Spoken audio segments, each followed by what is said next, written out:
Chirala municipality రాజకీయం రోజురోజుకు మలుపులు తిరుగుతుంది. స్వతంత్ర కౌన్సిలర్లతో పాటు వైసీపీ కౌన్సిలర్లు టీడీపీకి జై కొట్టడంతో సమీకరణాలు మారిపోతున్నాయి.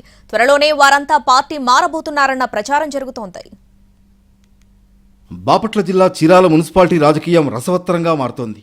ఇండిపెండెంట్ కౌన్సిలర్లు, కొందరు వైసీపీ కౌన్సిలర్లు టీడీపీకి మద్దతు పలుకుతున్నారు. 7 వైసీపీ, 4 ఇండిపెండెంట్ కౌన్సిలర్లు చీరాల టీడీపీ ఎమ్మెల్యే కొండయ్యను కలిసి మద్దతు ప్రకటించడం హాట్ టాపిక్గా మారింది.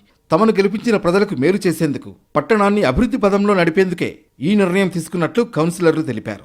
చీరాల మున్సిపాలిటీలో మొత్తం 33 వార్డులు ఉండగా 3వ వార్డులో మాత్రమే టీడీపీ అభ్యర్థి గెలిచారు. వైసీపీ నుంచి 19 మంది విజయం సాధించగా మరో 13 మంది స్వతంత్రులుగా గెలిచారు.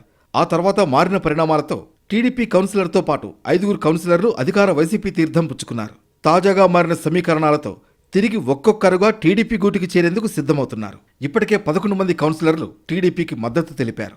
నేడో రేపో ఆమంచి వర్గం మొత్తం సైకిల్ పార్టీకి సపోర్ట్ చేసే అవకాశాలు ఉన్నాయని భావిస్తున్నారు. టీడీపీ మున్సిపల్ చైర్మన్ పీఠం చేజిక్కించుకునేందుకు కౌన్సిలర్లు మద్దతిచ్చే అవకాశాలను కొట్టిపారేయలేమని చెబుతున్నారు.